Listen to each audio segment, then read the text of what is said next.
Hello, movie and entertainment fans, and welcome back to another episode of the Calvin Cam podcast where we talk about all sorts of topics in the film, television, and video game world. I'm your host, Calvin, and today we have another episode review of the Evil Dead franchise, Evil Dead 2, and joining me once again is my editor and cousin, Anthony.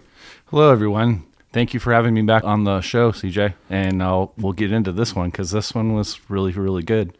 Yeah, I'm really excited about this one. This is my favorite of the favorite entry into the franchise so far. So I'm excited to talk about it. So yeah, let's get into it.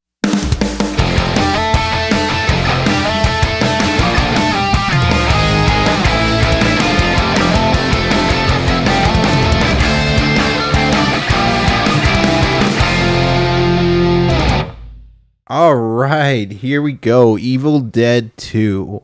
Yes, Evil Dead 2 is the sequel to the cult classic Evil Dead 1, or The Evil Dead. And I'd argue to say that Evil Dead 2 is even more popular and a bigger cult classic than the original. It is Bruce Campbell's favorite entry into the franchise as well. I did not know that. Yeah, so Evil Dead 2 was shot in 1987, and it's a horror comedy. It definitely plays more into the comical side of the horror genre, I'd say, and the practical effects that are used in this movie are extreme. A lot of corn syrup.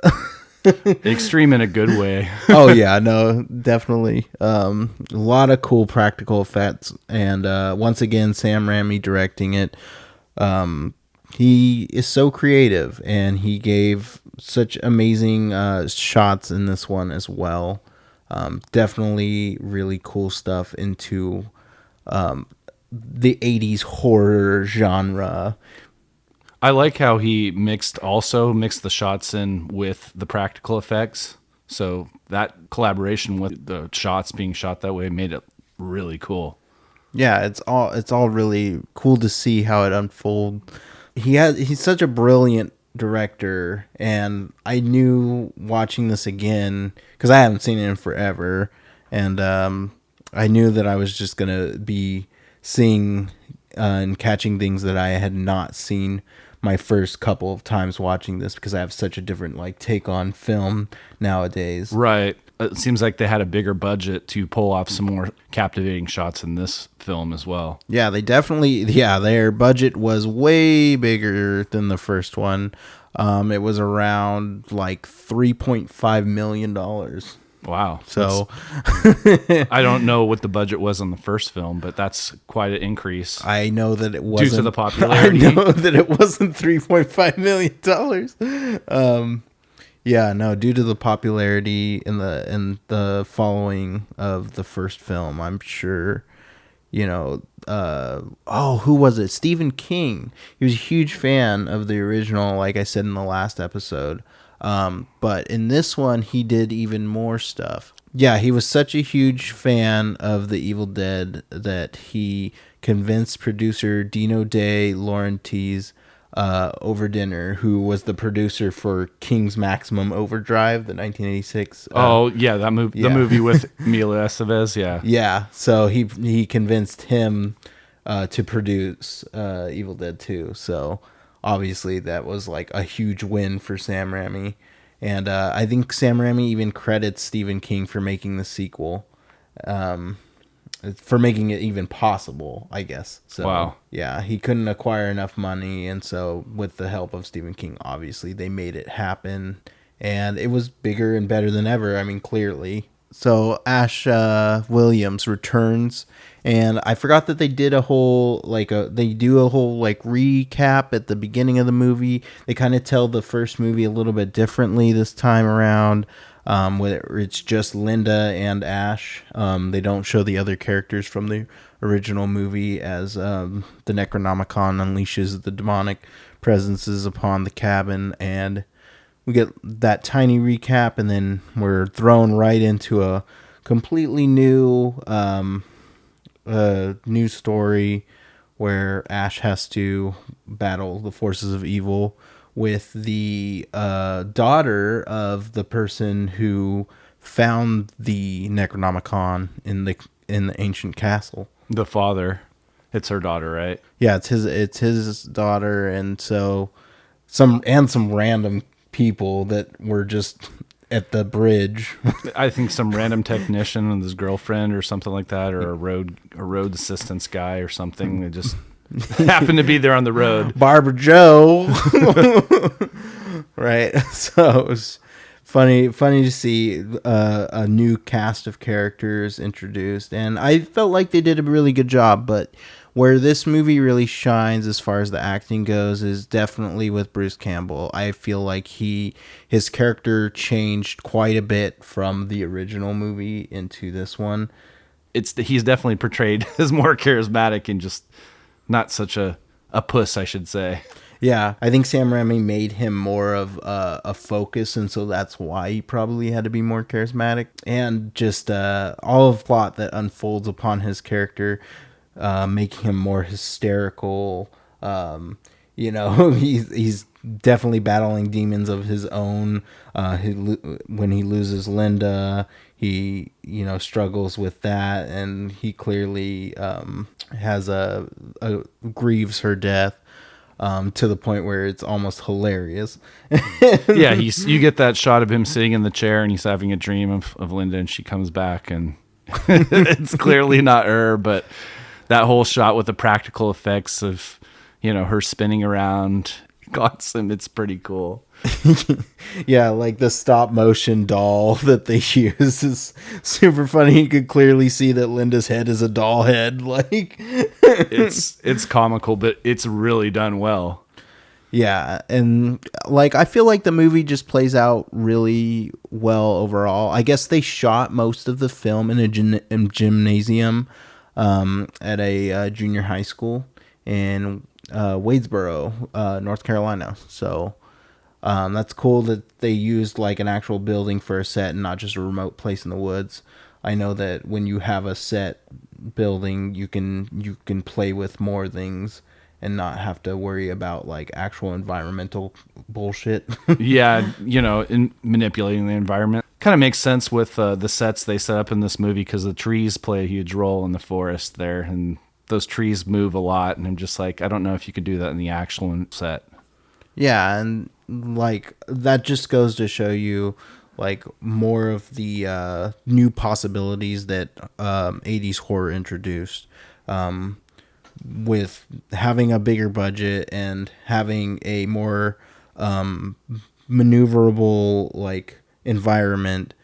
You could do so much more, and I really feel like Evil Dead 2 tried to test a lot of like boundaries of what they could do with certain practical effects. I mean, like it went crazy during this movie. Like lots of corn syrup, lots of blood. I saw that they certain scenes use different color of blood because I know that the movie almost didn't make R rating and almost got an X rating. So they had to change a lot of the blood color so that it could still remain rated R and viewable. So that's a really cool fact. A couple other cool facts were, I guess, when Bruce Campbell was fighting his hand in the movie, that was completely improvised. Wow. So that was a cool shot. Oh, you know what shot was cool that I want to talk about? That one continuous shot of Evil. Oh, in the beginning? Like chasing him through the cabin. Yeah. In the beginning. It was kind of like a continuous shot from the ending of the film, the first film, into a continuation of demonic presence following him into the cabin as he went back into the cabin. He's just like trying to get away from it, and it just the camera angles just spin. Yeah, like I see what you're saying. I get what you mean. It's cool because it like follows him really closely and it doesn't cut away at all. So, and it lasts quite a bit. Like that's a pretty long shot too. The special effects in the film were groundbreaking, and especially for the time, and the puppetry and the stop motion and the prosthetics were all good. The woman in the cellar, the what was her name? What's the main lead's name? I forget. Annie's mom in the cellar, Henrietta. She her fat bodysuit was pretty, she had a huge bodysuit. that was pretty cool. And then to see her head morph into the stop motion like thing with the chimpanzee noises was interesting to see. Another fun fact was Ted Raimi, Sam Raimi's brother, played some of the possessed Henrietta. So, was he the one in the bodysuit? Maybe. Yeah, I think so. But for those of you who don't know, Ted Raimi is a really cool actor, and he plays in a lot. He actually was in The Quarry, the game. Oh, really? Yeah, he's the officer in The Quarry. He, has a presence in horror, just like Sam. So it's cool to see all of these little things. Once again, Sam likes to bring in a lot of familiar things to his movies. Bruce Campbell makes a cameo in almost everything Sam Raimi has done. All 3 Spider-Man movies, he's in a cameo. He's cameos in the Doctor Strange movie. He also did a cameo in the new iteration, 2013, right? Yes, at the very, very end, he does a cameo. It's after credit scene. Oh, okay. So it's cool, but yeah, because it's interesting because the 2013 remake of the Evil Dead it's like a remake and a reboot. Like it could be a sequel, but it's also like playing along as a remake. So it's interesting. Okay. You'll get to see it when we watch it. But yeah, it's such a cult classic. Evil Dead 2 is in my top 10 movies of all time.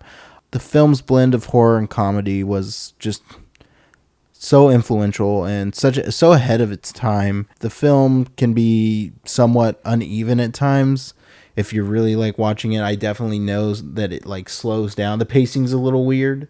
Yeah. But it definitely, when the intense scenes happen, they're not shy of getting you to crack up and enjoy yourself.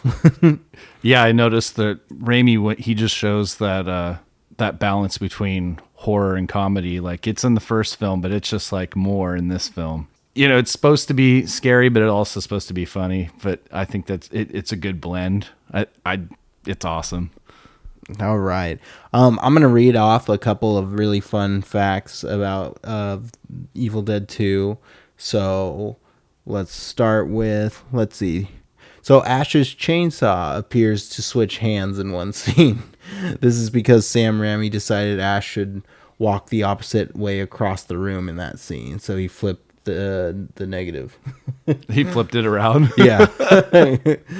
Which is interesting. There's a lot of really cool shots that he had to do like that. The mirror being one, when that one Ash, the doppelganger Ash. The doppelganger Ash grabs him out of the mirror. Like, it's just really cool shots that he does. Let's see, another one, often considered to be a remake of the Evil Dead 1. However, this is not accurate. The rights to show scenes from the original could not be obtained to recap what happened. So the beginning was remade to explain how Ash got to the cabin. Okay. That kind of makes sense. So that's why, which is interesting. So let's see. Upon that, Sam Raimi's original idea for the sequel was to toss the character of Ash through a time portal to the Middle Ages. This ultimately became the plot of Army of Darkness, the third movie, and Raimi announced the movie's production. They made a mock-up poster with Ash holding a chainsaw in the medieval times. According to the poster, it was at this point originally titled Evil Dead 2, Evil Dead and the Army of Darkness. Oh, gotcha. So interesting fact there. Yeah, they change things up, flesh out more story, it seems, The smoke that comes from the chainsaw is actually tobacco smoke. Sam Raimi rigged tubing to the back of the chainsaw, hide off camera, and blew cigarette smoke through the tube to create the effect. Interesting. That's cool. It's so cool that directors can come up with such creative ideas to like capture what they want to see. Let's see. The actors were completely blind when they were wearing the contact lenses, those really thick white contact lenses. So they were playing possessed versions of themselves. The only way they knew how and where to move was through rigorous rehearsals. I could see that because you're not seeing out of the... I mean, it's flipped in reverse. Dude, right? they're so thick. The rat scene on the stairs over Bruce Campbell's shoulder while he looked in the cellar was nicknamed Senor Cojones. Yes, Senor Cojones by the crew. So that's funny. Let's see. The sounds of the evil traveling through the forest were combined of Sam Raimi's voice and audio samples of Orson Welles, technically making this the last film he appeared in any capacity. Wow. That's pretty cool for Orson Welles. That is cool. The eyeball swallowing shot was actually filmed in reverse. So, ranked number 19 in Entertainment Weekly's top 50 cult films of all time. That's pretty awesome. That is pretty awesome. It was well deserving, too. Mm-hmm. When Ash was driving away from the forest in the beginning, after driving to the bridge and seeing it had been destroyed, the branches that hit Bruce in the face were controlled by Sam Raimi. So, like, when Evil was chasing him and he was driving away, like, and he was going through the woods, the branches that were smacking him in the face. That part, yeah, that scene. Was Sam, like, hitting him. When Ash lands back in the past, his reception by the Knights is a lot different from Army of Darkness. So here he is welcomed with open arms and hailed as a hero after killing a Deadite. In Army of Darkness, Ash is treated as a disdain and distrust and captured and led away in chains. So another like retelling what happened at the end of each movie. So Evil Dead 2 kind of retold it, and then now Army of Darkness will also fall in that same path. Yeah, because I was wondering, it's just like at the end, I hadn't seen it in so long, I'm just like, didn't they hate Ash and they wanted to throw him into a pit? The third in Army of Darkness, like you remember the beginning. I think that's what happened. Let's see. The dagger is another one of the many weapons that from the first movie that returned. So that was cool to see. It was randomly just showed up in the movie. I felt like it was like, oh, there's that dagger. The German titles for Evil Dead and this movie translate as Dance of the Devils and Dance of the Devils 2. So the image shown and accompanying comments at 54:30 may be teasers for the next sequel. The sexy, surly Bobby Joe was inspired by Holly Hunter, who was the housemate of Sam Raimi's in the early 80s, along with Joel Cohen and Frances McDormand. One popular incident inspired the character. Hunter was auditioning for a hooker part and usually made up and wearing a sexy short skirt outfit. She became angry at Raimi, and when he somewhat leered at her, Raimi pulled for Hunter to play the part, but the producers wanted someone sexier. That's interesting. Yeah, that's an interesting one. That's an interesting little fact, I guess. The large demonic head Ash battles in the climax of the film, which the crew nicknamed the Rotten Apple Head, was too large for the cumbersome for the crew to carry back to California, so it was left in North Carolina and soon disappeared. Its whereabouts were unknown for a number of years until it was found in a Halloween haunted house attraction just outside the original shooting location. Oh, wow. That is a really cool fact. That's a cool fact. Yeah, because that sequence in the movie looked like there's so many different shots. Oh my god, the giant tree arms coming through the windows. That plus, it would switch back the actual shot of the head, and then you could see the practical stop motion animation of like elongating and moving around. How it pans to the right. It's like crazy. Really well done. I guess that Bruce Campbell did pretty much most of his own stunts in the movie, including when he falls into the cellar and is attacked by the possessed objects. Oh, wow. And I also think that he did a really good job acting when his hand was going bad. During the possession? Yeah, when he was like when the hand was reaching for the cleaver on the ground. Yeah, that shot where it shows a first-person shot of the hand moving towards the cleaver is so cool. Yeah, it's really cool. All in all, Evil Dead 2 is awesome. I just think that it's a great film all around. It's a must-see for any horror fans and anyone who appreciates innovative filmmaking and who wants a good laugh. Its influence can be seen in everything from any of the Quentin Tarantino movies to TV shows like Ash vs. Evil Dead now, so which continues Ash's story decades later. And, I think even in more modern horror, I feel like we still come back to sample stuff that came from these cult classics. Yeah.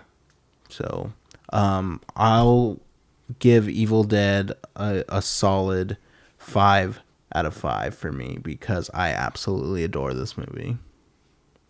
For me, I would also give it the same 5 out of 5. It brings back the story itself is okay. The shots and the practical effects are they hit it out of the park, and yeah, it's a cult classic because of those things to me, I believe. Yeah, it's a movie I could watch and not get tired of. Just rewatching it again, I realized like how much I actually love this movie. So, so yeah, that's all. That's our review for Evil Dead 2, and that's gonna do it. We're skipping Army of Darkness to do later because we want to push the Evil Dead reviews out before the new Evil Dead Rise comes out this Friday. Yeah, look forward to seeing the Evil Dead 2013 review later in the week. So we'll catch you later. Thank you so much, everyone, for listening in to the Calvin Cam podcast. I'm very, very happy to have all of my fans listening. Thank you so much for supporting the channel. Eventually, we are going to start up the Patreon here soon, so that's going to be a really great way to support us, help us get somewhere. With your help we can do it. You can find me on all audio streaming platforms: Spotify, Apple Podcasts, Amazon, and Google, as well as we are also on YouTube, Instagram, and Twitter as well. So thank you all so much, and we'll catch you next time.